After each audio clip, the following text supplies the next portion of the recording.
सीमा अपने ससुर से बोली, पापा उठिए, आप मॉर्निंग वॉक पे नहीं जाएंगे। सीमा अपने दोनों हाथ उठाकर अपने बालों को बांधते हुए बोली। तभी सीमा के ससुर मोहनलाल ने कहा, हाँ बहू, चलो मैं कपड़े चेंज कर लेता हूँ। सीमा बोली, बाबूजी आप अकेले चले जाइए, मैंने कल वाला ट्रैक सूट वॉश के लिए डाल दिया है। मोहनलाल बोले, तो क्या हुआ बहू, तुम यही टी शर्ट और स्कर्ट पहनकर चलो, पार्क में तो लड़कियां ऐसे ही आती हैं।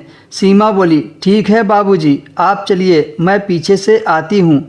फिर थोड़ी देर बाद मोहनलाल ने देखा कि सीमा उसके बेड पर कुछ देख रही थी।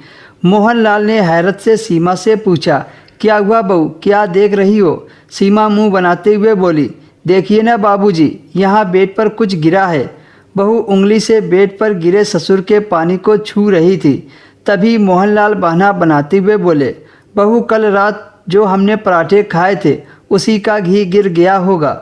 मोहनलाल सोच रहे थे कि कहीं सीमा घी समझकर ससुर के पानी को चाट ना ले। सीमा बिस्तर को ठीक करने के बाद बोली, चलिए बाबूजी। मोहनलाल बोले, हाँ चलो, जरा एक गिलास पानी मुझे दे देना। सीमा अपने ससुर जी के लिए पानी लेकर आई। ये लीजिए बाबूजी पानी। मोहनलाल ने पानी पिया और मॉर्निंग वॉक के लिए चले गए। उस दिन शाम को फिर से वह दोनों सीमा के कमरे में बैठकर बातें कर रहे थे। डिनर करने के बाद मोहनलाल जैसे ही कमरे में जाने के लिए उठा, तभी सीमा बोली, पापा कहाँ जा रहे हैं आप? मोहनलाल ने कहा, बहू मुझे नींद आ रही है, बातें करते करते काफ़ी रात हो गई है, सुबह उठना भी है। सीमा ने कहा, बाबूजी यहीं सो जाइए, मुझे भी तो सुबह वॉक पर चलना है। सीमा ने अपने साथ सोने के लिए बोलकर मोहनलाल की मुराद पूरी कर दी। अपनी बहू के साथ लेटने का मौका वो कैसे छोड़ सकता था। मोहनलाल ने झट से हाँ कर दी और वापस बेड पर बैठ गया।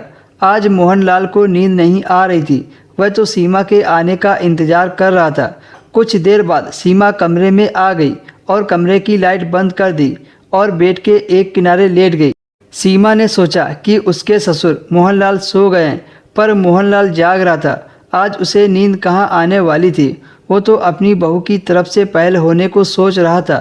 तभी अचानक से सीमा का हाथ मोहनलाल के ऊपर आ गया। वो समझ गया कि बहू ने उसे आज अपने बेड पर क्यों लिटाया है।